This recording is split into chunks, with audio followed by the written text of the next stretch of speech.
Baik,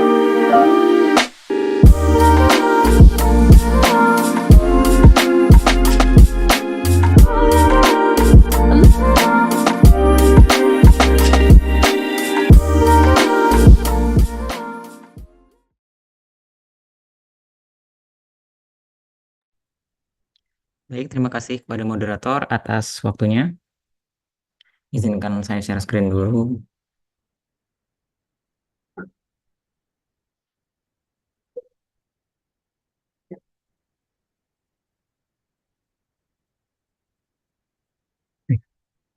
Sudah muncul ya?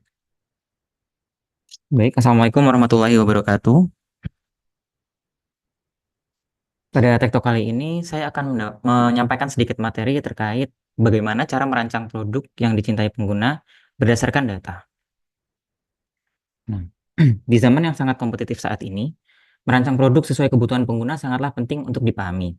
Banyak produk gagal di pasar karena hanya berlandaskan asumsi saat pembuatannya, tanpa menggunakan data saat merancangnya. Padahal, di zaman sekarang, berbicara dengan pengguna untuk memahami permasalahan dan solusi yang mereka inginkan sangatlah mudah. Salah satu contohnya adalah ada suatu brand gadget yang sangat terkenal pada masanya waktu itu, harus gulung tikar karena persaingan pasar. Salah satu faktor penyebabnya tidak lain karena tidak dapat memenuhi kebutuhan pasar, yaitu kebutuhan pengguna. Maka dari itu, sangatlah penting untuk memahami kebutuhan dan permasalahan pengguna.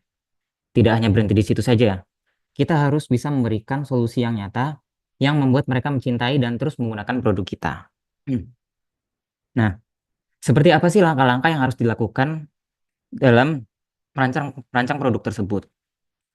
Nah, di antaranya adalah yang pertama, data dan desain, yaitu kita menggunakan data dalam desain. Lalu selanjutnya ada menentukan problem statement dan goals, menentukan langkah yang perlu dilakukan, melakukan testing dan validasi, dan yang terakhir implementation dan monitoring. Nah, design thinking merupakan dasar untuk merancang produk yang dicintai pengguna. Teman-teman di sini pasti sudah mengerti apa sih yang dimaksud dengan desain. Desain merupakan proses untuk memahami masalah yang dihadapi pengguna, membangun solusi, dan menguji cobanya secara langsung. Sedangkan design thinking adalah proses yang non-linear dan iteratif untuk memahami pengguna, men-challenge asumsi, mendefinisikan masalah secara tepat, hingga merancang solusi untuk diuji coba secara langsung kepada pengguna. Nah, adapun tahapan yang harus dilalui dalam melakukan desain produk ini ada 5. Yang pertama adalah empathize. Empathize merupakan fase memahami pengguna dengan cara mengumpulkan data sebanyak mungkin. Pada fase ini, kita harus tahu permasalahan yang sedang dihadapi pengguna, tujuan apa yang ingin dicapai, serta motivasi yang dimiliki dengan cara user interview, survei, ataupun observasi. Tahap selanjutnya ada tahap define. Tahap ini merupakan fase menganalisa data, lalu mendefinisikan masalah yang akan dipecahkan dalam bentuk problem statement, yaitu rumusan masalah. Banyak bentuk dari problem statement, salah satunya adalah how might we, yaitu bagaimanakah kita. Contohnya seperti, bagaimana sih cara menyajikan kopi yang manis meskipun tanpa gula, agar kopi tersebut dapat dinikmati oleh penderita diabetes. Tahap selanjutnya adalah tahap ideate, fase di mana secara bersama-sama membuat ide untuk memecahkan masalah pengguna. Ideate dapat dilakukan dengan cara, yang pertama ada brainstorming, yaitu curah pendapat sesama tim di dalam tim produksi tersebut. Terus yang kedua adalah mind map. Mind mapping di sini memetakan apa saja permasalahan yang ada, tujuan, dan lain-lainnya. Fase selanjutnya adalah prototype, yaitu fase keempat. Di sini kita harus membangun prototype sebagai bahan uji coba ke pengguna secara langsung. Tipsnya adalah mencari cara yang cepat dan murah, cheap and quick, namun tetap memperhatikan faktor base yang dapat memberikan insight yang salah kepada pengguna. Jadi tetap memperhatikan komponen-komponen kecil agar penyampaiannya tidak miskom, tidak disalahartikan oleh pengguna. Salah satu contohnya seperti yang sudah kita terapkan di BS ini, yaitu membuat prototipe menggunakan Figma. Jadi kita langsung demo secara live kepada pengguna dan mendapatkan feedback dari mereka. Kemudian fase terakhir ada testing, yaitu fase mengeksekusi atau melakukan uji coba prototipe yang kita rancang.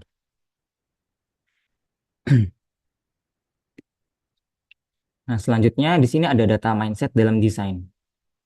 Proses desain yang baik sangat mengedepankan penggunaan data daripada asumsi.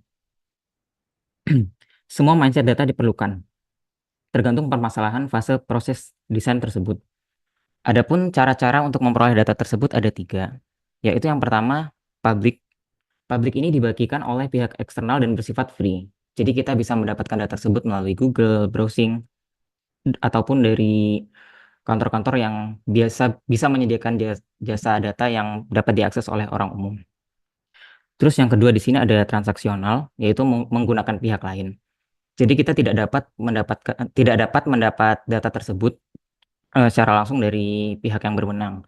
Misalnya pada suatu perusahaan kita ingin bertemu langsung kepada direktur, tapi karena tidak ada izin, jadi kita harus bertemu dengan PAC-nya atau pihak ketiga juga.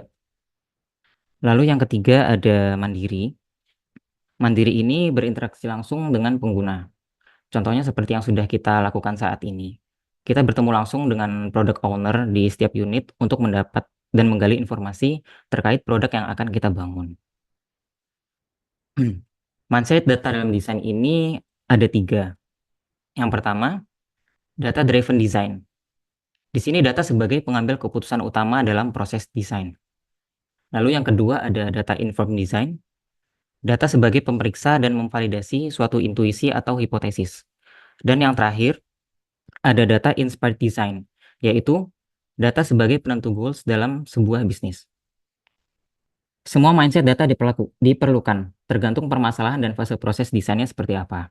Tipsnya adalah, gunakan data inspired design untuk mengumpulkan data dari berbagai sumber, dan menggunakan data informed design untuk memantau data lalu mengidentifikasi problem tersebut. Nah, kita masuk ke fase determine problem, jadi penentuan permasalahan dari suatu produk. Sumber problem dan opportunity. Ini bisa dari masalah pribadi dan lingkungan sekitar. Sebagai contoh, terdapat pelanggan yang malas membeli kopi dikarenakan antrian terlalu panjang. Di situ, kita dapat memberikan solusi dengan cara memberikan nomor antrian dan meminta nomor si pengguna, nomor si pelanggan yang dapat dihubungi, sehingga pelanggan dapat berkeliling ke tempat lain sembari menunggu pesanan jadi. Lalu yang kedua ada data transaksional. Misalnya, data penderita kolesterol yang terlalu meningkat karena mengonsumsi makanan yang kurang sehat. Untuk teknik-teknik menemukan problem tersebut ada tiga, yaitu user interview, observasi, dan survei. Selama ini kita sudah menerapkan yang pertama ya, yang user interview. Kita berinteraksi dengan product owner secara langsung, terus menanyakan apa saja kebutuhan yang ingin dibangun dari suatu produk. Selanjutnya, kita harus memastikan validitas data. Validasi data bertujuan untuk mengetahui problem dan opportunity yang real untuk dipecahkan. Lalu yang kedua, lakukan validasi dengan metode quick and cheap, namun tetap memperhatikan validitas data. Jadi tidak serta-merta karena cepat dan murah, tingkat validitas datanya jadi abal-abal gitu misalnya. Jadi tetap harus memperhatikan kevalidan dari data tersebut. Nah, untuk urutan prioritas penyelesaian problem statement dan goals, di sini ada 4 urutannya. Yang pertama adalah high value dan low effort. Terus urutan kedua, jika tidak tercapai ya, tidak high value dan low effort, masuk ke high value dan high effort. Lalu yang ketiga ada low value dan low effort. Dan yang paling terakhir, low value dan high effort. Setelah problem sudah terpecahkan, sudah didapatkan, di sini kita dapat melakukan langkah selanjutnya, yaitu eksplorasi solusi. Untuk 5 langkah tersebut, yang pertama adalah berkolaborasi memperkaya perspektif, eksplorasi ide. Yang ketiga, gabungkan ide yang relevan. Keempat ada presentasi ide. Dan yang terakhir ada prioritas ide. Adapun teknik pengurutan prioritas ide ini sama seperti di tahap yang pemecahan masalah tadi, yaitu ada komponen value dan effort di sini. Untuk definisinya sendiri, Value ini dilihat dari impact dan potensi ide dalam menjawab problem statement. Sedangkan effortnya dilihat dari waktu yang diperlukan, orang yang dibutuhkan, dan faktor lainnya dalam melaksanakan ide. Untuk urutannya sama seperti yang problem tadi ya. Di sini ada high value, low effort. Dari yang kiri paling atas, terus yang ke sebelah kanan ada high value dan high effort. Terus ke kiri bawah, low value dan low effort. Dan yang terakhir ada low value dan high effort. Nah, bagaimana sih cara kita merancang solusi dalam menyusun produk yang dicintai pengguna? Nah, kunci utamanya adalah quick and cheap. Mindset yang perlu digunakan ketika membangun solusi dengan prototype itu quick and cheap. Jadi, contohnya seperti yang kita lakukan selama ini, kita melakukan demo kepada product owner, kepada product owner dengan cara membuat desain Figma, lalu mendemokannya kepada beliau. Dari situ kita menerima feedback secara langsung. Jadi tidak harus berlama-lama menunggu feedbacknya masuk ke kita. Kita juga setelah itu bisa melakukan redesign ketika ada masukan atau sanggahan dari product owner. Nah, untuk tahapan merancang prototype di sini ada 3 tahapan, yaitu yang pertama ada user flow. Biasa kita membuat user flow dulu, lalu ada low fidelity prototype, terus yang ketiga ada high fidelity prototype. Tapi sejauh ini sepertinya kita jarang untuk membuat low fidelity-nya ya, jadi langsung ke high fidelity di Figma. Terus dua jenis prototype ini ada dua, yaitu prototype fisik dan prototype digital.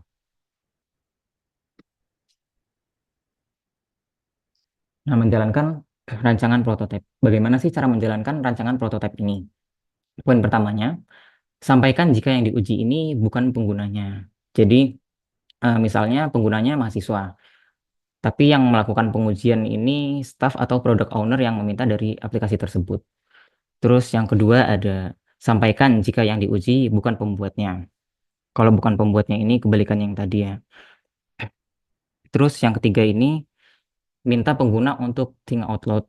Jadi, setelah pemaparan demo, meminta untuk memberi sanggahan, masukan, terus pada intinya berpikir secara mendalam apakah prototipe yang dibangun tersebut sudah sesuai, sudah layak untuk di-dev. Terus untuk yang keempat, hindari leading, mengarahkan pengguna. Jadi sebelum melakukan demo atau si penggunanya melakukan uji coba, jadi sebaiknya kita tidak mengarahkan tahap-tahapnya.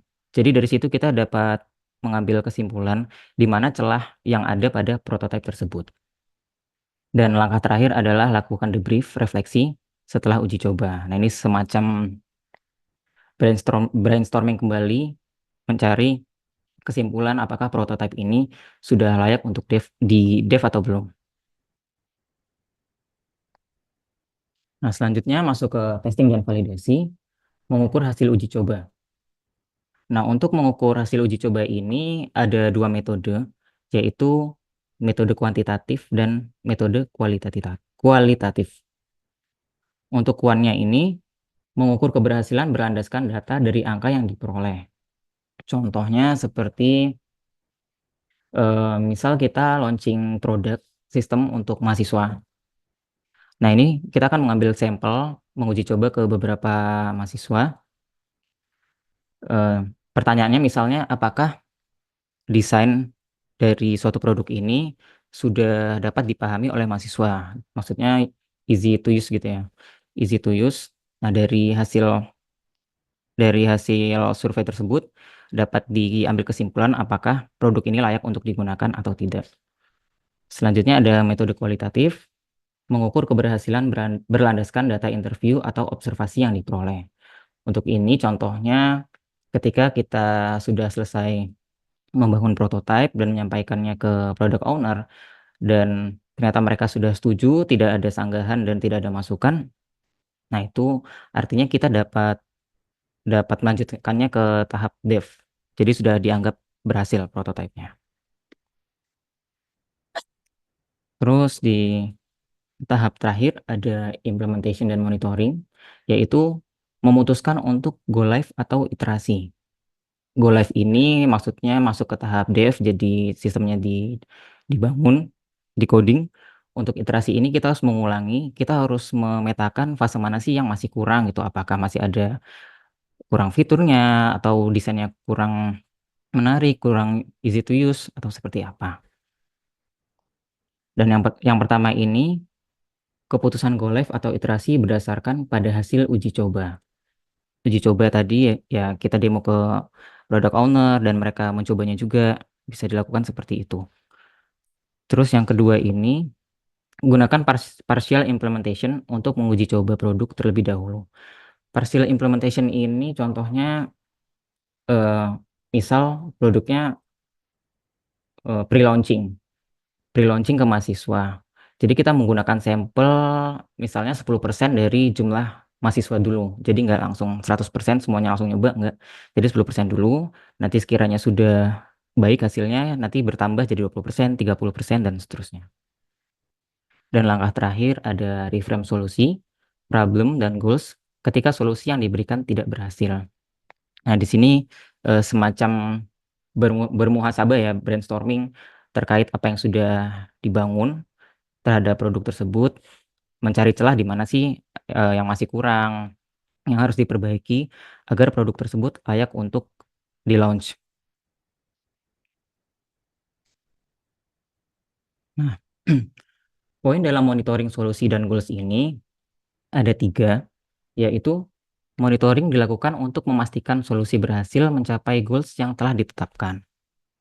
Terus yang kedua, ada monitoring membutuhkan data dari implementasi untuk diolah. Jadi ketika data tidak ada ya kita tidak dapat mengambil kesimpulan apakah produk ini sudah layak atau belum. Terus yang ketiga ada proses pengumpulan data. Perlu dipelajari karena dapat terjadi ketidaksesuaian antara data dengan lapangan. Jadi tidak serta-merta kita mengambil secara mentah-mentah, tidak diuji dulu, tidak dicek dahulu apakah data tersebut sudah sesuai dengan realita di lapangan. Dari saya cukup sekian materi yang saya bawakan hari ini. Kurang lebihnya mohon maaf. Saya kembalikan ke moderator.